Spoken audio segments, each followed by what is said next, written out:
upande wa Kenya Kwanza na Azimio, wale foot soldiers wao naambiwa sasa mazungumzo yamekataa kwa sababu hawataki baadhi ya watu kuwa katika mazungumzo hayo. Kwa hivyo the whole nation right now tumekuwa held hostage na watu 14. Your take? Cha msingi tusije tukadhani kwamba hawa watu watatuokoa sisi kama Wakenya. Hawawezi. Naam. Hawa watu wako pale kwa sababu ya self interests. Naam. Na hizo self interests ni very selfish interests. Kwa sababu tukisema kwamba tunataka kuongea, mbona ukatae mwenzako kutoka upande fulani amechaguliwa kutoka upande fulani ili aweze kuja kwa mazungumzo? Kwani ni kipi ambacho hukitaki yeye akiongee? Kwa sababu ashaamua, ameenda upande ule. Shida yako iko wapi? Nakumbuka it's not about a party issue. Exactly. This is a national issue. Now you see they are making it a party issue, an individual issue. Because ukisha sema kwamba sitaki Mwanaisha kwa sababu Mwanaisha alikuwa huku kisha karuka kule, shida yako iko wapi? How you are not making sense wakati unasema kwamba this is a national issue and then you don't want Mwanaisha basi akaongee basi. Naam. Kwani Mwanaisha yeye si Mkenya? Ana haki kama kuzungumza. Na ingekuwa si Mwanaisha, pengine ingekuwa Kamau. Pengine ingekuwa Kamau. Anybody else ingekuwa ameketi hapo. Kwa hivyo sasa sijui kwa nini wanaogopa. Wanaogopa kwamba sijui yule atasema nini. Kama umesema ni national issue. Yes. And you see that is where we are saying in my very many interviews that I've done most recently. I have said this. These people, and when I say these people, I mean the opposition, led by Raila Odinga. These people are not honest people. They are not out to fight for you Kenyans. They are out to fight for their interests. They are bargaining, using you as a tool. Na sisi hatujijui. Tunafikiri wanatutetea. Nyinyi maduazi tu. Hakuna mtu anawatetea. Anawatetea nini? Naam. Kama anawatetea, yule ni Mkenya. Naam. Wale ambao wanakataa eti hawezi keti kwa sababu hawezi keti meza moja kwa sababu alikuwa upande wao, sasa ameruka ameenda upande ule, ni Mkenya pia. Wajua tumepoteza muda mwingi sana. We've lost like, is it 2 weeks, 3 weeks? Yes. Kwa back and forth.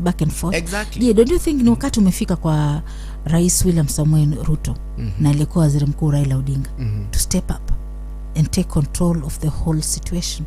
Yes, I think it is time. I think it is time we decided that we need to have an honest conversation. An honest conversation. And that is what the president is saying.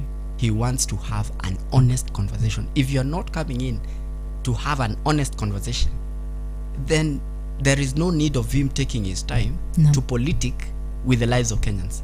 Because he is in charge of the lives of Kenyans. Okay. Properties of Kenyans. So you are not more Kenyan than any other Kenyan. So he will not take time to come discuss your issues. Sasa we are discussing how am I going to sort you out as a person. And that is presidential. You get? Yes. But the moment we start pushing ati Raila ndiye atatusaidia, Raila hawezi wasaidia bwana. Raila is out for his own selfish interests. Na wale watu wake wawili, maana nilimwona Kalonzo, Mheshimiwa Kalonzo Musyoka jana, Martha Karua jana wakisema hii ya bunge hata kabla haijaanza wamesema haiwezi kufanyika, kwa hivyo tunarudi maandamano. And then I'm like, really? Maandamano kwanza swala la maandamano nimeliongelelea sana. Swala la maandamano, hawa watu ambao wanasema maandamano wanatumia akina nani kuandamana? Wanatumia wananchi wa kawaida wa viwango vya chini. Alafu rais na serikali yake ina miezi mingapi? Miezi 7, tunaingia wa 8 sasa. Mtoto atakuwa amezaliwa. Tangu aingie mtoto amezaliwa. Yule ambaye alipatikana hiyo wakati. Alipatikana bado yuko tumboni. Hajazaliwa. Na yule aliyezaliwa hajafikisha mwaka mmoja. Sio? Naam. Hawa watu, are they being honest with governance? Kwa sababu when we are talking about governance, then there are structures in place. And these structures, when someone comes in, they need to reorganize the structures to suit their governance. Because if they come in with different agenda, what are we saying? They cannot use the same more or less way of doing things that didn't work. They have to change them. Watu wauliza, how long does it take? Inachukua muda gani kwa serikali kuji reorganize? ndio ianze kutekeleza majukumu na promises ambazo walikuwa wameahidiwa Kenya? It is dependent. It is dependent on very many factors. And one of the factors is that how did you find the situation? What was the situation that you found? Unajua kuna ile ya tunaendeleza na kuna ile ya we are overhauling. Na ile tunaanza. Na ile tunaanza sasa.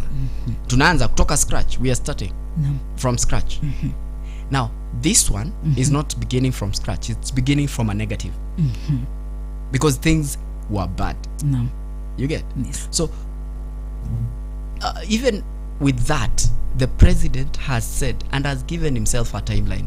It's only that people are selective in terms of hearing or in terms of whatever they want to see or hear. Yes. Now, the president said, with the current situation as it is, he was speaking this, I believe, in one of the low-cost housing that he was launching. Yeah. And he said this, whatever that is there right now, give me 3 years, I will get it back. So what are we saying? If we take that into context, we are saying that he is saying, give us time, 3 years, and I will get you back to where we are supposed to be. Na kumbuka baada ya 3 years kwa kampeni nazo zinaanza. Sasa tutamjudge the promise he made. Miaka mitatu imeisha. Have you delivered? That is it. In 3 years, please ask me in 3 years where we are vis-a-vis where we were. Kwa hivyo tumekosa subira. Na tumekosa subira kwa sababu gani?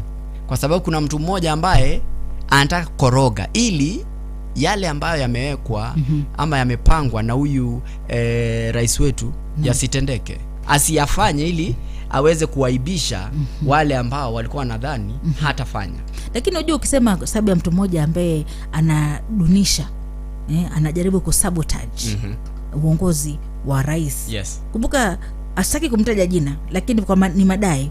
Ukiangalia historia yake amepigania sana maendeleo hapa nchini Kenya. Why will you think that yale anayofanya kwa sasa ni kujaribu kusabotage serikali? I think maybe I am wrong to, because as a philosopher then maybe I may want to philosophize more. But then I would like to ask you one question. Ningependa nikuulize swali moja. Alipokuwa anafanya haya mambo yote huo wakati ambapo pengine tulikuwa tumezaliwa na wakati ambapo tulikuwa tumezaliwa tuko wachanga, alikuwa peke yake? Alikuwa na wenziwe. Asante sana. Kwa hivyo tusije tukasahau kwamba kuna wale ambao walipigania na yeye. Swali ni je, wako wapi? Na sasa hilo ndio swali nafaa kuwauliza nyie. Where are they? Kwa sababu wako wapi? Ni kusema kwamba Njeru Kadhangu hakupigania. Alipigania sio? Naam. Njeru Kadhangu alifungwa. Lakini he has maintained his principles. You get? He is arguing objectively when he argues stuff. Even when he comes on air, he argues objectively. Isn't it? Yes. But kwa sababu hii ndo kazi yake, siasa. Naam. Imekuwa biashara. Hii ni biashara. The business of politics. The business of politics. What else does he do? Kuuliza maswali, kuitisha maandamano, politics. Kupinga, politics. Kusonga mbele kidogo, siasa. Kuzunguka, twende, kutafuta handshake mahali, siasa. Kwa hivyo sasa Wakenya anatumia kwa sababu gani? No. Anatumia kuna ile following. Hapo ni kubwa sana, ana following kubwa. No. Na lazima tumpe heshima yake. Heshima mpe. Ngala muwe na kiumpe. Naam, following ya Wakenya zaidi ya milioni 6 anayo. Na ana following ambayo is rivaled by only maybe the current president. Yes. You get? But and I've said this even in other fora, and I've said Raila Odinga is an enigma. I have accepted that. Yeah. It's a fact. Right? And the thing is, he needs to now become an elder statesman. Yes, or a mentor. Build some, give another person a chance. Yes. To continue with this agenda. But you cannot continue pricking everything. Even, you see, when Ruto was in campus, this guy had already started asking for being president. Ruto was trying to wakawania urais wote wakakuwa opposition wote. Kama sasa nasubiri mjukuu wangu kisha nije tena nipigana mjukuu wangu. Lakini kuna madai kwamba nyinyi vijana wa siku hizi kama wewe kwa mfano, you are not ready to take up the position. Hamwezi kujisimamia, hamna mvuto, hamueleweki, mnatapatapa ndio. Kwa hivyo baba anasema nitabidi nikupambane mpaka siku ya mwisho. Nani ambaye anafaa kutayarisha hawa vijana basi? Ni wale walio juu kwa sasa, si ndio? Naam. Sasa kama hujatayarisha mtoto wako, unataka nani amtayarishe? Na unamtayarisha vipi? Unamtayarisha kwa kumuelekeza kwamba na kumpa nafasi ili aweze kuonekana kwamba yeye pia ndiye ambaye amefanya jambo fulani. Naam. Lakini kwa chama, hata tukiingia chama cha ODM, yes, nani ana it's a one man show. It's a one man show. Fulani asipoongea basi hakuna kitu ambacho kinaenda. Na ukiongea kabla fulani hajazungumza unapewa mawe. Unapigwa mawe, unafukuzwa. Tunaona kwamba rafiki yangu Jalango basi. Lakini mbona kuna mambo, kwa nini wanakubali kufuata hivyo blindly? Unajua wengine tuko independent. I think that's why we speak the way we speak. Vipi utakubali? Unaona tunaingia shimoni lakini unakwenda vile vile. Unaona hapa uwezi pewa nafasi ya kujikuza kisiasa, kimaono, kimaendeleo, lakini bado uko pale pale. What is this thing that inafanya viongozi ambao walikuwa na maono kabla hawajajiunga na vyama fulani wakijiunga wanapoteza maono? Unaona kila ambacho tunaita bootlicking ndicho kinachoendelea. Is it a survival tactic or way of the party? And that is why we are saying it is very selfish of the people who claim to be independent thinkers and yet they are sent with another person's mind. Mtu ni profesa lakini basi akiingia pale profesa unachwa mlangoni. Unaambiwa profesa kwanza weka hapo shule, iko hapo shuleni. Hapa si shuleni. Hapa kuna profesa sasa. Profesa ni kule. Hapa ni anaingia lakini akitoka anatoka ana akili kabisa. Anashindwa kutoa mwelekeo kabisa. Kwa sababu gani? Kwa sababu yeye mwenyewe anataka ile political survival. Na anajua kwamba huyu ana zile numbers ambazo ninataka mimi ili niweze kuonekana kwamba hata mimi niko active politically. Wengi wametumia jina la Raila Odinga to get to where they are. This is because in politics there are two things. Yes. What I've learned, money, you need to have lots of it, and two, you need to have a following. Yeah, you need to have the masses. That's the tune of the party. Exactly. If you don't, and you see this person, unaona ni kama kuna wale watu ambao sasa hivi hata wakiita rally watu wawili watatu watatokea, lakini Raila aseme kwamba kuna maandamano watatokea wengi. Lakini tunafaa tujiulize kwa sababu kuna jambo ambalo niliweza kuliona ni kwamba there is nothing, and I repeat, there is nothing that is spontaneous. Kila kitu kinapangwa. Everything is choreographed.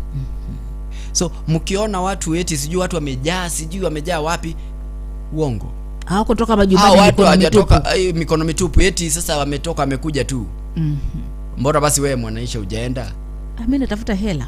Unaona? Natafuta shilingi. Unatafuta shilingi. Hili ndio jembe langu, hili ndilo shamba langu. Alafu sasa unaona wale nimegundua kwamba it is all choreographed. There are people who are paid to go and pay people to come. Okay. Mobilization. Na kuna zile groups ambazo they've created. And that is why I'm telling you there is a lot of selfishness that is going on out here. So when we point an accusing finger on, let's say, Raila Odinga, we are saying Raila Odinga is selfish, or we are saying Ruto is selfish, or we are saying whoever is selfish. Look at yourself. Look yourself in the mirror and ask yourself, what are you doing that for? Who are you doing that for? That is a big question. Na mnamsikiliza Cliff Aboki, mbunge amaliwania kiti cha ubunge eneo la Lang'ata. Tunazungumzia masuala ya hali ya siasa, maandamano, uyano hapa nchini. Nipigie simu kwa nambari 0793 047 047 ama unaweza